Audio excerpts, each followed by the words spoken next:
Right. So good evening to our wonderful listeners and those who are watching by our various means, whether it's on YouTube, on Facebook, or any other means by which you would be watching this.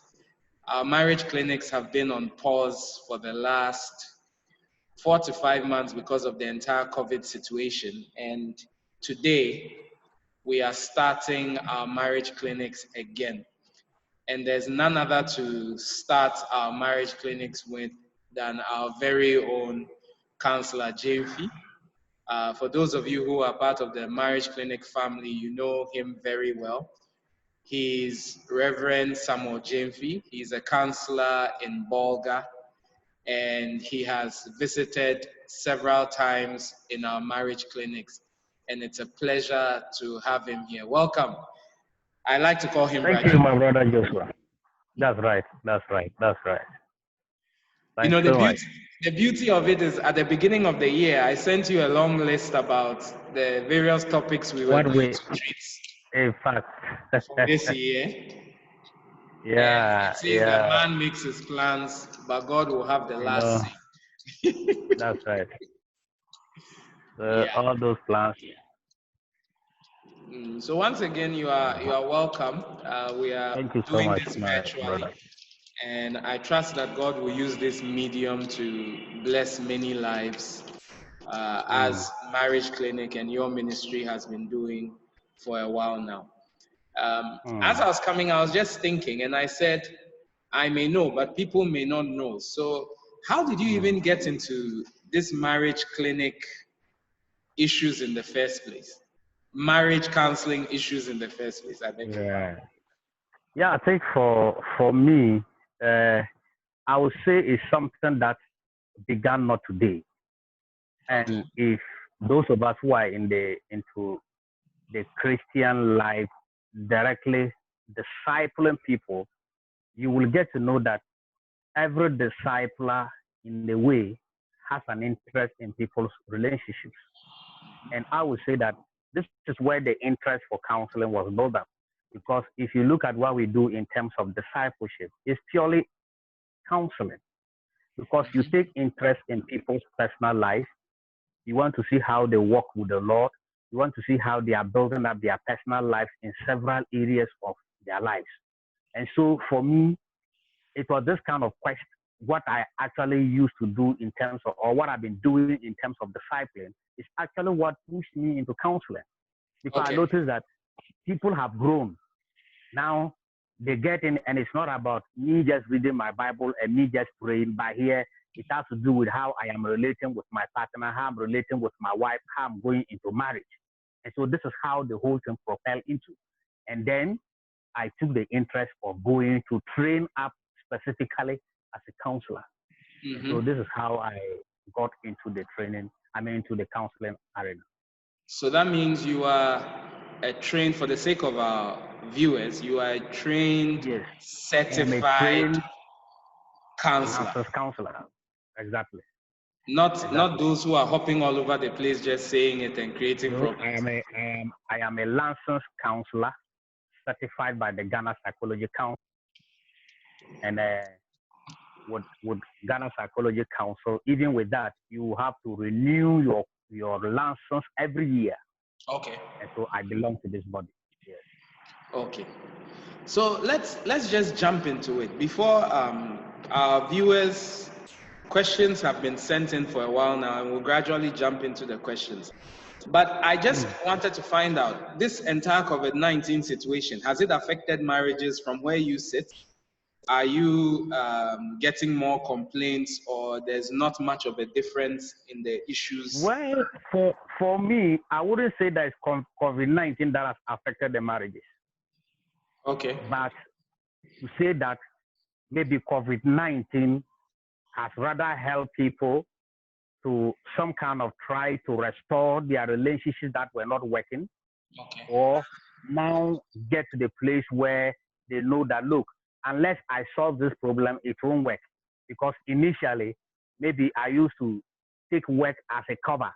And so I don't solve the issues, but I run to work. Now I don't go to work, or I don't go to the office, and I'm home, And so if the problem is not fixed, I am actually in it right now and I can feel it. And Mm-hmm. so that is how COVID-19 actually has come in when it comes to the relationship. That some have to really come into terms with the difficulty they have in relationship and to solve it. And I would say that during the COVID-19 lockdown, I would say that is the most tiring period for me because Okay. within that period, that is when I had many people actually coming for consultation. Okay. And in our counselor session, we deal with individuals. So you Mm-hmm. see either a one person, a spouse, or you see the couple together coming. And because you are just dealing with, it's like, in fact, most of them are look like clinical cases. Okay. So the person comes and you have to sit with the person, listen to the entire story. So during the COVID-19 period or the lockdown period, that is the time I've actually spent most of my time meeting with clients. Wow. Yes, That's interesting. I think that the pressure of COVID-19 has revealed or tested the strength of relationships. exactly, exactly. In my experience, I think it's tested the strength of relationships. And also because people are forced to confront the issue of death and Mm-hmm. realizing that there is the possibility that I will die, it brings people to the point where they're asking themselves what really matters. And you look back and Mm. realize that a lot of the marriages really do have issues. I don't envy Mm. you too much in this season because I know Mm. it's a lot of work. Okay, Yeah, so let me yeah. just jump in with this first question. Okay, You've studied marriages in Ghana for a while now. If okay. someone told you to pick the top three reasons why marriages are struggling or people's marriages are not working, what would you say? Maybe saying top three is putting pressure on you, but off the top of your head, what do you think are the three main things that crop up all the time as a reason why marriages are facing so many problems? See, for me, I would say that if I, based on my experience and the kind of cases I have handled, I would say it's personal attitudes. Okay, personal attitude. Yes, yes, Okay. personal attitudes. Because when you look at the issues that actually have been dealing with a relationship, you notice that if somebody just changes an attitude, something will work. Mm-hmm. Yes, but then you see people take entrenched positions. Okay. They're not looking at what interests are involved, looking at their spouse's interest or their partner's interest or what the issues really are, but they are just entrenched positions. So if you look at most of the cases, when I'm doing them, when I'm handling them, you realize that if people will cooperate to change their attitudes, then you notice that the problems would have been solved. Because All right. categorize all the issues, whether it is family interference, whether it is money issues, whether it is sex issues, whether it is anger, whether it is intolerance. When you put all those issues together, you notice that the major problem people are faced with is change of attitude. So that if the person chooses to change his or her personal attitude, you have a problem fixed. And Mm-hmm. so that has been the major thing. And I practicing from a professional point of view, because people pay and sign, I think Mm-hmm. that it has worked a lot. Because Okay.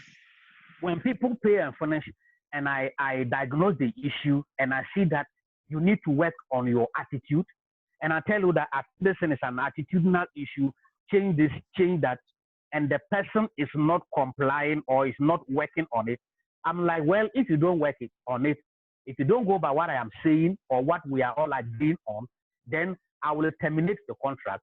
Your monies will not be refunded. And Mm-hmm. people pay attention, say, hey, so it means that I've wasted my money if I don't really. So before you realize it, yes, before I realize it, people have worked on their attitudes. Okay. And once the attitudes are fixed, something that looks like that it is not even possible, you see the solution. And you are like, wow, what has changed? Just because the person has changed his or her attitude. Okay. And for me, I would say that this is one of the serious areas when it comes to the relationship and marriage issues. Okay. Yeah. Yeah. Do you so now I'm still on the issue of attitudes. The question Yes. is, and I see it sometimes when couples come to me. The couples Mm-hmm. come and they feel the problem is big. But you, as Yeah. a counselor who is sitting right in front of them, can tell that if only sometimes it's just the changing of an attitude of coming home early Uh-huh. or learning to say sorry Mm-hmm. or deciding that I will consult you before I take a major decision. But there Mm-hmm. lies the issue. If it is so simple as a change of an attitude, why are people so reluctant to change things that from outside look so simple, but then they still just Yeah. decide that I'm not going to change? You know, the reality is that attitudes are not easy to manage like that.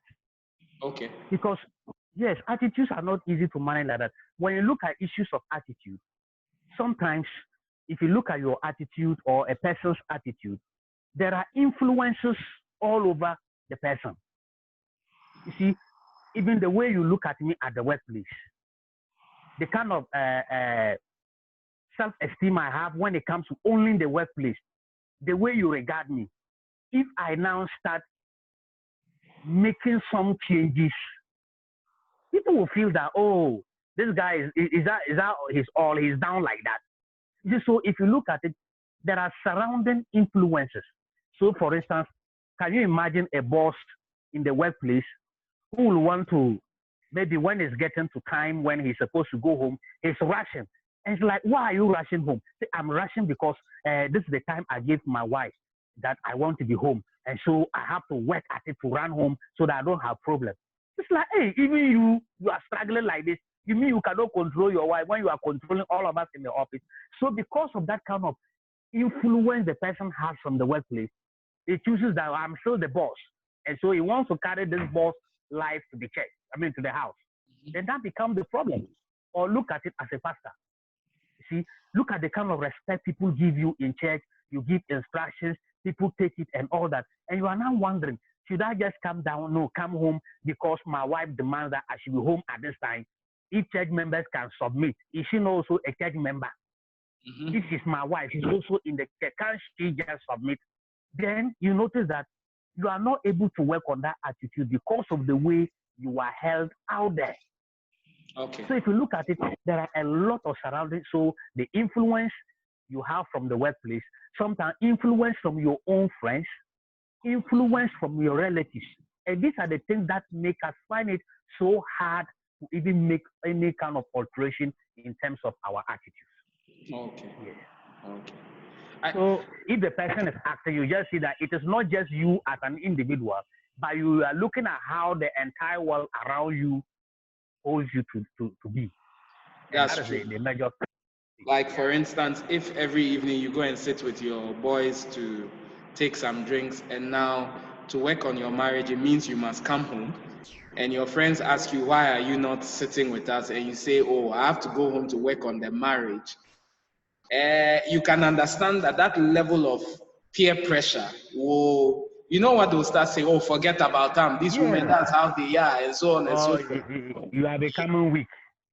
Exactly. Mhm. Or your parents or your family will begin to tell you, are you not the man of the house?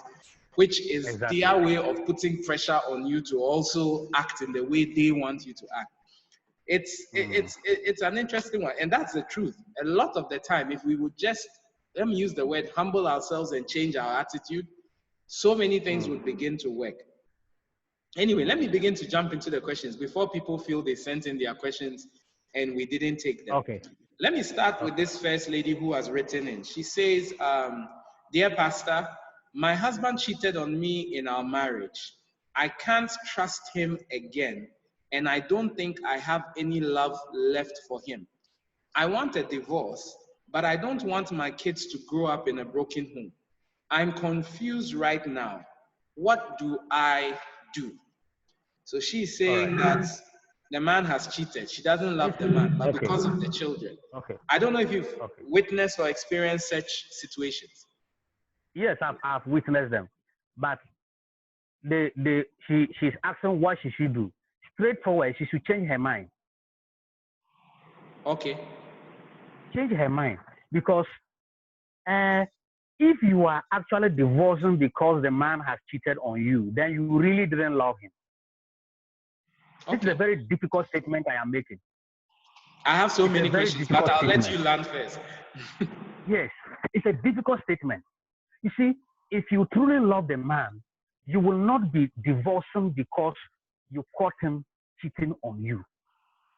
Now, the question is that I'm saying that if you really love him, you won't go for divorce because at this point you are failing to understand one thing that after all we are human, and so your expectation that you cannot stand somebody who has ever cheated on you is also to make yourself take a kind of angelic position, which is very wrong because you are human. Anger by itself is wrong, adultery is wrong, gossip is wrong. And so if you look at them, they are devastating effect on us. Adultery is so huge. But then if you as an individual chooses to change your mind that after all I can forgive, and I can accept the person as who he is. I can love the person as who he is, even though he has made a mistake. You will be able to contain it. It is not a good reason enough for you to quit your relationship, knowing the consequences you are going to bring on your children, the consequences you are going to bring on yourself, the impact is going to make on you, even trying to look for another relationship to settle in, which you are not even sure whether that same relationship will go on without such incidences.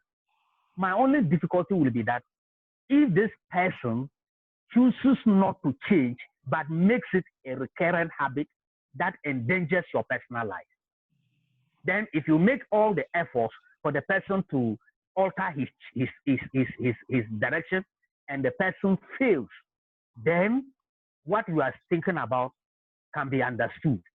But not just because you want to divorce because the person has been caught cheating on you.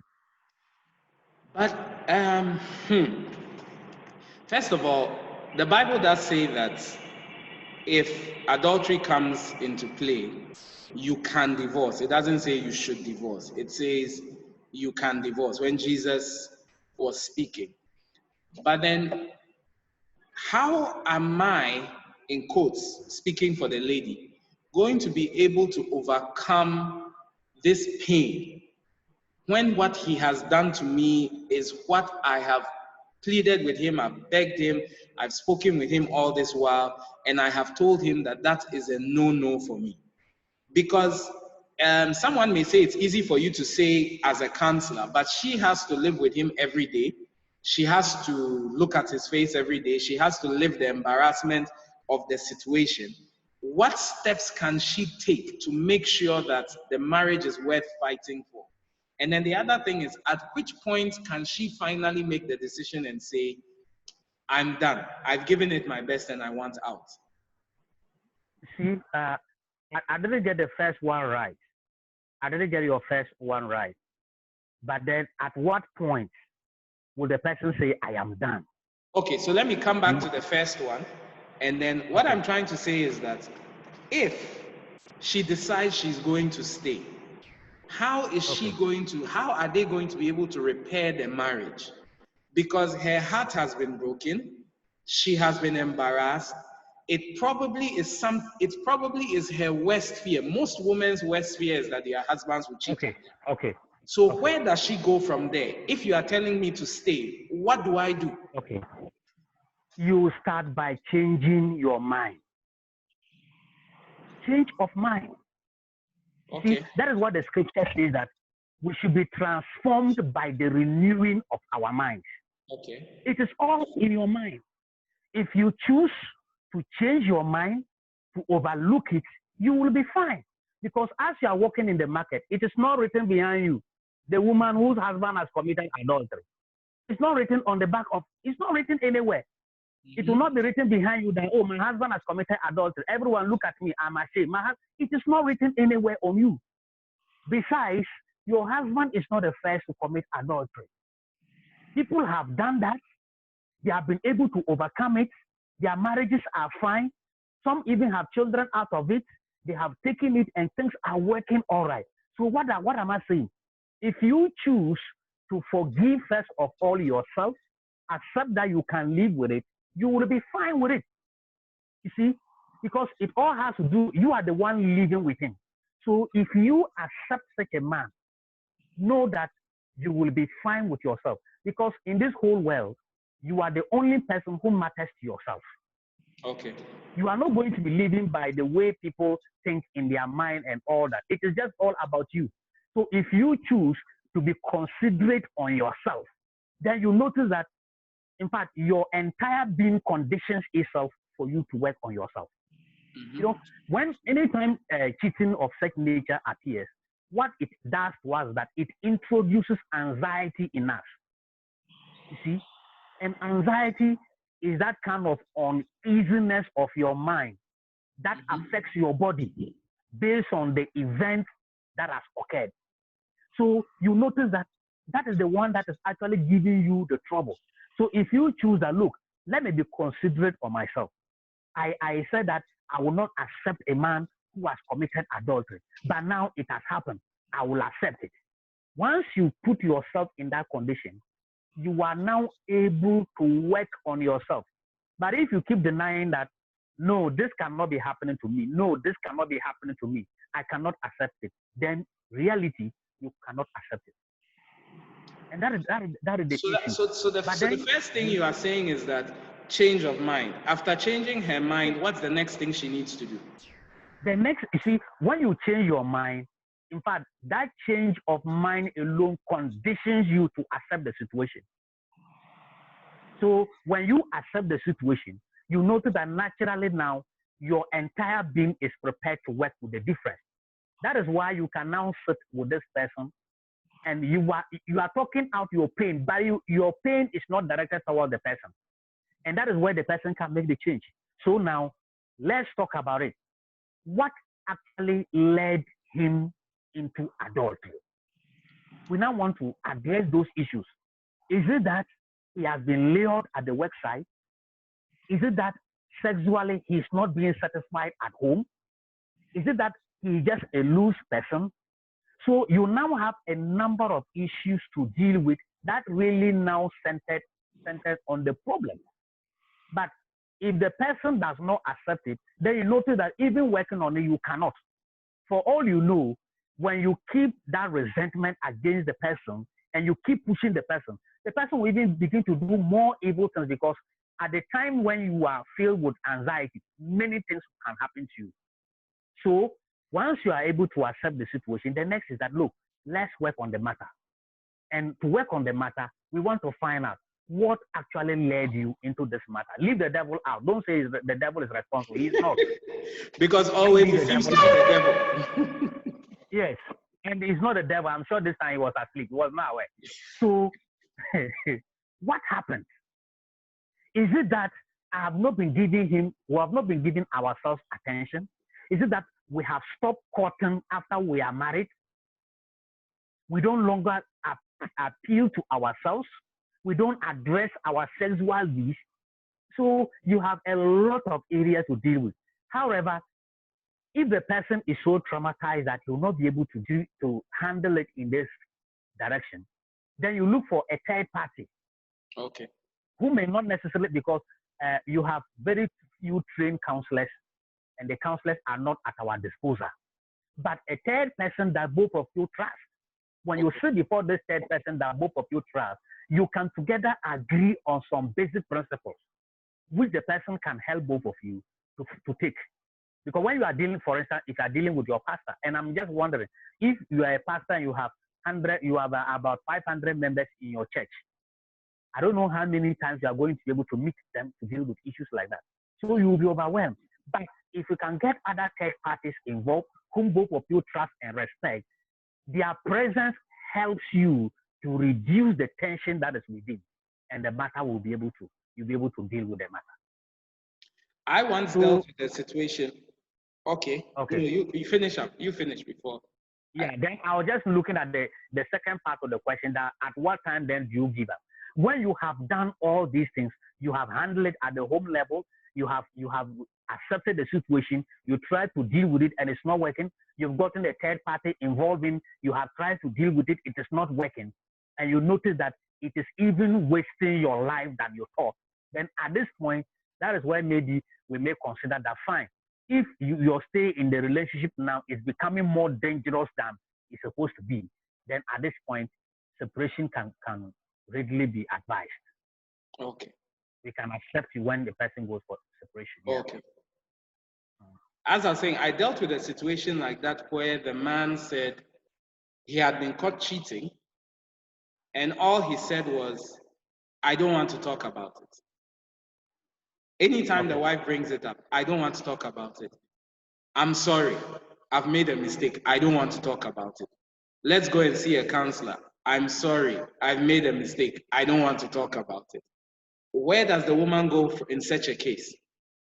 Yes, at this point now, they will have to face the realities of the event.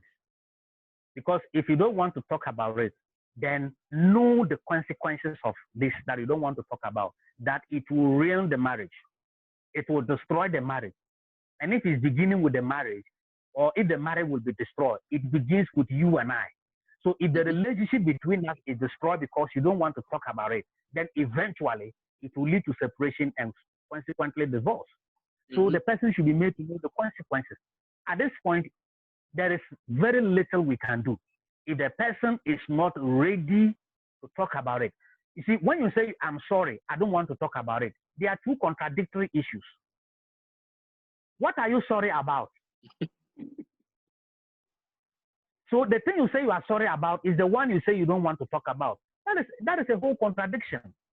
If you are really sorry about it, then you will be prepared to talk about it. But if the person says that I am sorry, but I don't want to talk about it, all the person is saying is that, look, mind your business, let me mind my business. After all, you are not sorry. Because if you are sorry, you will be prepared to talk about it.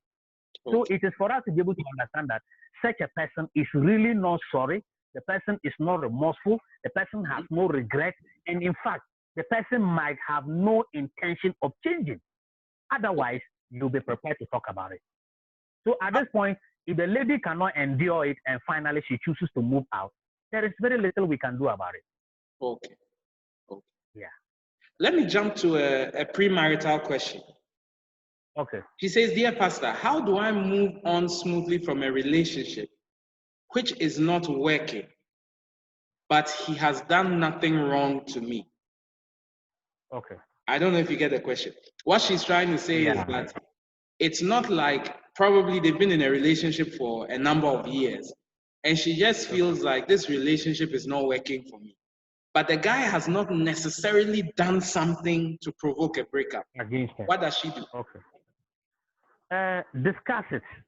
In fact, one of the important or the significance of premarital counseling is actually to guide people in this direction.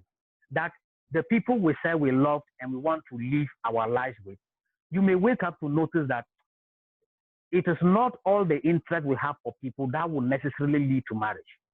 So you love the person, all right, the person loves you, but you notice that in becoming husband and wife, you just see that it is not possible. Not possible, not because you cannot stay together, but even you yourself, you don't have the interest anymore. But the person has done nothing against you. So it is for you to be able to discuss it. That look, I don't have interest again for you as to be my future husband or wife. And so I think that let's suspend this relationship. Let's quit it. In counseling, we actually prepare people to discern the relationship. So in the discerning process, you can either end up in marriage or not. And so in this particular case, when you see that both of them are not actually going to be very good husbands and wives together, then you advise them. Then you also prepare them to quit. And when you prepare them to quit, they will really go through the process smoothly and both of them will be fine. In fact, they can even still remain very good friends. Just that at this point, they cannot go on with intimate relationship where they become husband and wife. But there is absolutely nothing wrong with you getting up at a point in time to notice that this thing you are no longer interested or it's not working for you. The person has not offended you and you have to quit. That is what actually So counseling she's is not meant. being a wicked person in this instance. No, she's not. She would rather become wicked if she chooses not to bring up her intentions until they wait and they all waste their time in the relationship together. This is where it becomes very bad, where you now go on 3 years, 4 years. Meanwhile, right from day one or some few months after your dating, you notice that, look, this guy, you don't think you want to settle your life with. Sometimes people continue in such a relationship, and when they marry and finish, they commit adultery. Okay. Because you notice that you have married a person, but this is not the person you truly love, but you are interested in someone else. So you don't actually give them your attention in the relationship. Wow. This Yes. this this this is some good stuff. I think one of the mistakes we make in church, let me use church because I'm more Okay. familiar with church, is that Okay. couples approach marriage counseling as a formality and not as the last litmus test to can we be married. So a lot of the Okay. time when people say we have started premarital counseling, it is like saying that, oh, I'm getting married in 3 months' time. I'm getting married in 4 months' time. In You fact, are very right. sometimes they would even want to set their dates before they come For for counseling. premarital counseling. And my problem with it is that premarital counseling is for you to be able to make a decision to be able to say that I think I can spend the rest of my life with this person, or no, based on the things this counselor has revealed to us and based on the things we are finding out about ourselves, it may be a mistake to get married to one another. Okay. So I think that is a major problem that especially the church needs to begin to deal with, to realize that Okay. premarital counseling is part of the process of decision making. So for that Okay. reason, when you enter premarital counseling, enter with the mindset that says, there is the possibility that after this counseling, I may decide not to get married. Instead of saying that once we go through premarital counseling, we must get married, which happens to be a problem. Like I'm dealing with a situation where the lady is very angry because she says, the night before the wedding, I knew this was a mistake I was making, but everybody told me it was too late.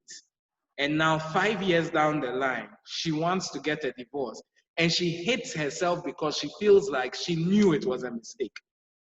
I don't know what you have to say about that before we jump to the next question. Yeah, for that one, is a that is the problem we have had when it comes to the issues, especially in church relationship, because people like you said really come to the marital counseling with the mind that, in fact, some like you said, some already said their date. You see, but that is not it. That is not it. You can break that relationship even the Friday, the wedding, the Friday night. You can Even quit. the dawn. The dawn, you can quit it because if it is what you have wasted in terms of your preparation, your gowns, your food, and all that, you can't compare that waste when you enter into the relationship and you are not happy. You That's can't true. compare it. So a day to that, you can quit it. In fact, even that wedding morning, until you have tied the knot to say yes, I do, you can quit it. It's just that you will go through a lot of emotional issues because people are not expecting that. But it is the best to do. If you know that you are not ready for it, quit it. Now, at this point, the person now has gone 5 years down the line. You are battling with absent said relationships. You see, I've counseled people in that, and it's very difficult when the person especially knew that this thing shouldn't have started in the first place, and now we are in it. When it happens like that, sometimes there is very little we can do. We can only help the people to be able to endure the situation. You see, but the question today is, how long can you endure? That's true. And that is the Before we situation jump we're to in. the last question, for those who are listening to us, I think note this. It is easier, cheaper, less risky, less emotionally costly to break an engagement than to break a marriage. It's much easier on you, on your relatives, on the entire world, it is much easier to break an engagement, and it's better to break an engagement than to break a marriage. There's an interesting Exactly. one here. So far, a lot of the questions are coming from ladies. She Okay. says, "Dear Pastor, I made a terrible mistake in my past relationship. I committed an abortion. I'm scared if I tell my current guy, he will leave me. Should I go ahead and tell him or continue keeping my secret?" This is a big one. Go ahead and tell him. Really? Yes. Go ahead and tell him. If I am counseling you, I will even ask you all those questions. In fact, they are my introductory questions. Okay. I ask you to tell me. In fact, when I'm doing premarital counseling, my first topic is background review and expectations. Okay. So, in the background review, I am going to allow the two of you in my presence to narrate your past. And I have leading questions I will ask you. And I will tell you to speak it all out. If the marriage will work, it will start working from that level. If it will not work, that is where it will end. You see, it's just like saying that you are going to spark your car to move, and you are scared to check whether there is fuel in it or not. You don't actually know whether there's fuel in it. I like that but analogy. You don't want to check. So you just want to start it and move. If it takes you there, fine. If it doesn't take you there, fine. In fact, that will be a foolish step. Okay. If you are not sure whether you have, so go and check. If there is no fuel, then you know that if you don't have money to buy fuel, then know that the journey, we cannot make it. Mm-hmm. If you check and you see that there's no fuel, you have money, then you go ahead. If you check and there's fuel, then you move on. So it's very key. I would say that, say it, tell him everything. If he loves you and he wants it, go ahead. If he doesn't, quit it. Because the day you finally marry and then there is no baby, you go on the search, you go to doctors, and then now come in to find out that, oh, your womb actually has been damaged. And you now tell him that, oh, it was because of a previous abortion I committed. Mm-hmm. He has every right there to divorce you, and there will be no issues with him. In fact, he has every right, because it means that you actually conceal some relevant information from him and lure them into marriage. And so he can divorce you without being guilty. So he has some grounds for divorcing in such a situation, because excellent grounds for divorce. Under false pretense. False pretense. That's false pretense, in fact. That's true. Yeah. Wow, the time is running, but I think now we have one from a guy who says, after 5 years of marriage, my husband, good. Let me take it from the guy. He's saying that most people say that if a marriage crosses the first 5 years, the marriage is secured. But I see people divorcing after 10 years. When can we say the marriage is finally safe? It's finally fixed. Safe. That means he's got married with the fear that the marriage can end in a divorce. And some people have told him that most marriages, the first 5 years is difficult, but if you can cross the first 5 years, the marriage will work. But he's also seen a few people who are divorcing 10 years later. So he's asking that as a counselor, when do you think a marriage is secure, that this marriage no longer has the threat of divorce? Okay. Let me say that the marriage, there is no point when you can say the marriage is secure. There is no point. I don't know whether you got to my point. Mm-hmm. There is no point when you can wake up to say the marriage is secure. Okay. It's like bathing. Mm-hmm. See, because you bath in the morning, you get up and say that, oh, now my body is clean. If you like, don't bath tomorrow. And you see what will happen to your body. Okay. Take it 2-3 days and you don't bath. You see what will happen to your body. So you can't wake up to say that now the marriage is secure.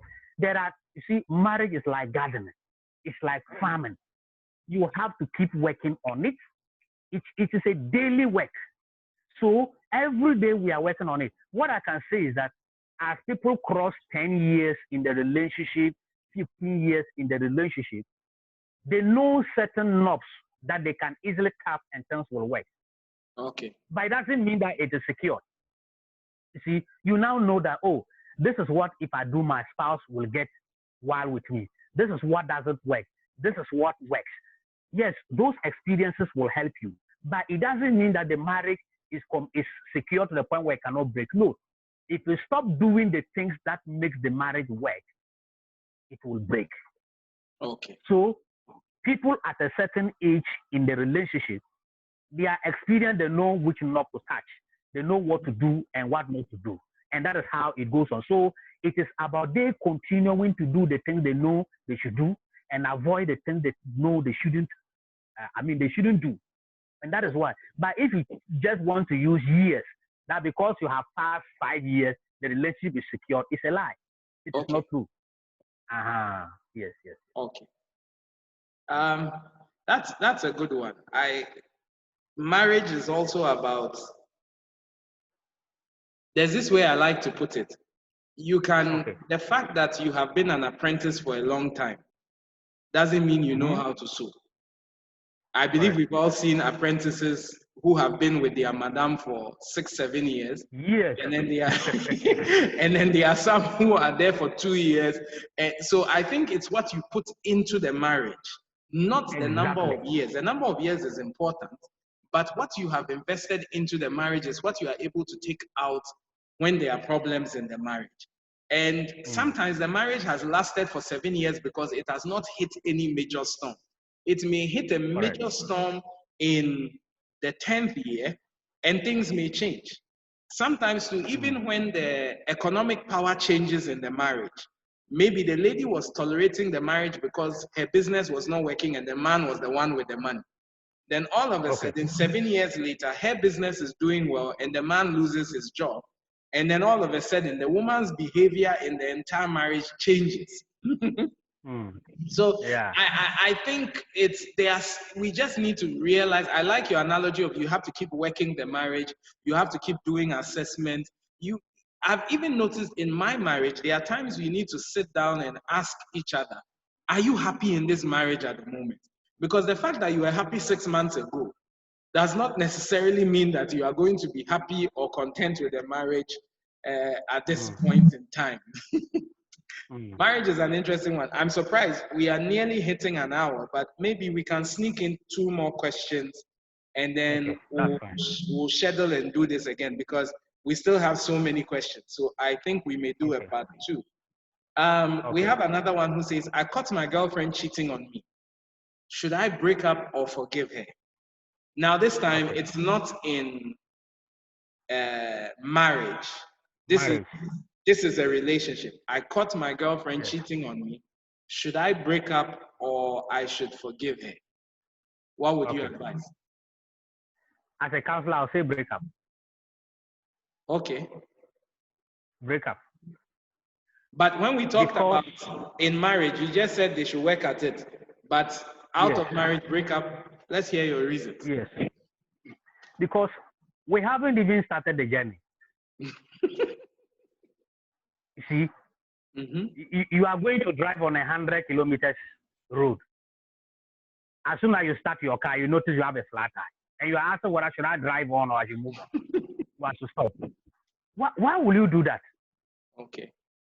Why would I want to drive a car on a flat tire? But if I was driving for, let's say, if I've been driving for like 6 hours and I know that I just have about 30 minutes or 20 minutes or even 15 minutes of driving to enter the next town and I get a flat tire, I may make calculations.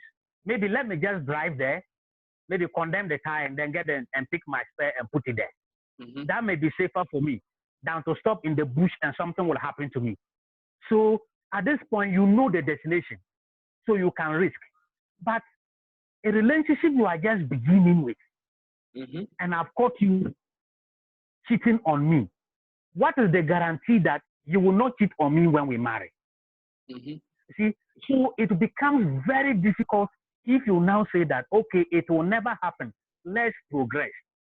So when I'm counseling people, what I tell you that if you know that you cannot stand this thing in the future, don't give yourself the temptation. Okay. This is the point to quit it. Okay. Don't give yourself the temptation. To now wake up one day and notice that it has been repeated when you are now married. And then you say, no, I am quitting because she did it, or he or she did it before we started. And now it's repeating it in the marriage when we are just 2 years old in the marriage. Mm-hmm. At this point, I'll tell as a counselor, don't quit. But if it is at the initial start, like you are in the relationship and it happens, I'll tell you, find another person. Mm-hmm. See? And so find another person will be the basis. But if you think that you believe that the person will not repeat it, and if the person repeats it, you can contain it, then I'll say then progress. At this point, you know the risk you will be expecting if things don't work. So once you know the risk involved, if you choose you want to continue, then I'll tell you continue. But at this point, you are informed. In other words, you are not journeying without knowing what to expect. This time you know it. So you are now taking informed decisions, which is fine. Okay. Easy. So that would be my reason why I think that you can quit it from the start. But if you choose not to quit, then make your mind that you are going to go through whatever risk will come in after all, even when you get married. Okay. There's a last one that maybe we'll close on. Okay. This young lady writes in and says that, dear pastor, I've been dating my boyfriend for the last 2 years. He has completed university and national service, but has not found a job for the last 2 years. I am ready for marriage. Should I end the relationship and look elsewhere, or I should remain and hope and pray that he finds a job? If you want to marry, you can go ahead, because if you talk about university graduate or a tertiary person, graduate, this is somebody or graduate, this is somebody who has the ability. This is somebody who can work things out. So I will say that, look, if you, the lady, you love him, you want to marry him, and you are on the job, two of you can squeeze yourself. See, that reminds me of something. See, when you are dating, a lady, and you start thinking evil, you don't care passing the night on a student mattress together. See, that's true. So why? Even a bench, you can manage. Mm-hmm. So what I'm saying is that no matter how meager your salary is, once you have a job, you can contain the two of you. You get married until he finds one. But that should be based on whether is he a lazy person? Is it somebody who is just sitting down and daydreaming that he will get a job, or is making efforts? If I am a university graduate and I cannot get a work, I can't get jobs, there are several private schools that I can teach and they can give me 500 Ghana cedis at the end of the month. Okay. If I am not prepared to go for 500 Ghana cedis at the end of the month, or even 300 Ghana cedis at the end of the month, as a way of just waiting for something better, then it means that this person has a problem. Or worst of it all, is it a situation where, as a graduate, I can do something that can even give me, let's say, 100 cedis at the end of the month? I don't really care, but I'm just doing something with a hope of getting something better in the future. But if you fold your hands and say you are a graduate, you are looking for a job that can pay you 3,000 and above, and because you haven't gotten that, you fold your hands and you are sitting, then if I'm the lady, I will not marry such a guy. Okay. I won't. Yes. And that's so I think that you should make assessment. If you see that this guy is somebody who is serious, he knows what to do with his life, but I get that a job has not come in his hands, I would advise that in that case you can go ahead and marry. Okay, so if to crystallize it, the advice we are giving the young lady is that if potentially he can get a job, but he still hasn't had one, he's a hardworking person, and he can find, in quotes, a temporal job, then go ahead and get married, because there's potential for him to get the job of his dreams and move on. But if his joblessness is more due to laziness and he waiting for a perfect job, then you will tell her to advise herself. Am I right? Yes. Okay. Yes. And Okay. even let me just add something. Let's say that somebody in your church, he hasn't got a job, but he knows that, oh, Pastor Joshua has a farm. See, that needs attention. And he comes to say, oh, so for Joshua, I don't have work, but then I notice you have a farm. Can I come and assist you on your farm? Anything you give me at the end of the month, I'm ready for it. And you are like, oh, I can't employ anybody. Say, no, you are not employing me. What I'm saying is that I'm just coming to assist. Anything you give me, whether it's full staff or it's 100 cities or it's 20 cities, so I'm ready for it. Let me just work around while I look for jobs. Then you know that this person is a serious person. Exactly. So, yeah, that is what I think about it. Yeah. Okay. Pastor Gyamfi. Yes. We are gradually coming to the end of this discussion. I think so many people, for some reason, people don't like learning about marriage and relationships. They assume that when they enter, they'll manage. That's right. And then they enter into it and find out that you can't just manage in a marriage like that. You need skill, you need information, you need to be able to learn about it, you need to learn how to correct your mistakes. But if people want to be able to contact you, because I know you have a practice, you do counseling, you are in Bolga, I know sometimes you come into Tamale also to do counseling for couples. Can you tell us some of the things that you do and how people would be able to reach you for some of your services? Yes. In my consult there are a number of services that I run. I offer the general public. I do premarital counseling. Okay. And I also do marriage counseling, family counseling, crisis counseling. Okay. I also deal with juvenile counseling, family life education, grief management. I do counseling training, and then I also do addiction treatment.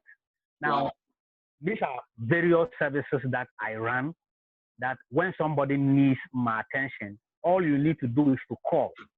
Then, depending on the issue you want to fix or the need that you have, then I tell you what is involved. And then we make arrangements, and then I can deal with it. So if it is, let's say, it's a premarital counseling and all that, we can make schedules and now know how we are going to deal with it, even if we are not meeting physically. Okay. So that is how I run my services there. But how can they contact you? Yes, you can contact me through my numbers. You have 020 850 4453. 020 850 4453 or 024 00 95450. Or if you like, you can contact my website, which is elioscounseling.org. Okay. And once you go to elioscounseling.org, you can, when you visit the website, you can even book your appointment, or you can send a mail, and then whatever you need, then we can make the contact, so we can get in touch, and then we go on. Can they reach you on Facebook too? Yes, you can reach me on Facebook too. So what name do you use on Facebook? When you go just for, when you go on Facebook, look for Counselor Gyamfi. Okay. Look for Counselor Gyamfi, or when you go Pastor Gyamfi, you will be able to link up. Okay. And then we can assist you rightly. Gyamfi, this has been an exciting conversation. We definitely will. I think we've only been able to tackle about 6 questions, but we had 31 different questions coming. So probably. Okay, so is it possible we can schedule tomorrow? Okay, I don't know how your day looks like, but maybe let's talk offline when we are done. Yes. So we'll look at it and see if we can do a schedule to do a part 2. and Okay. probably a part 3 to be able to clear some of these questions so that people Okay. will have answers to what they need Okay. to do. So thank Okay. you so much for being a part of this discussion. God bless you. We are grateful Bless you so and much. we will be in touch again soon. That's right. Thank you so Uh, much. I love okay, your wife. I'll tell her.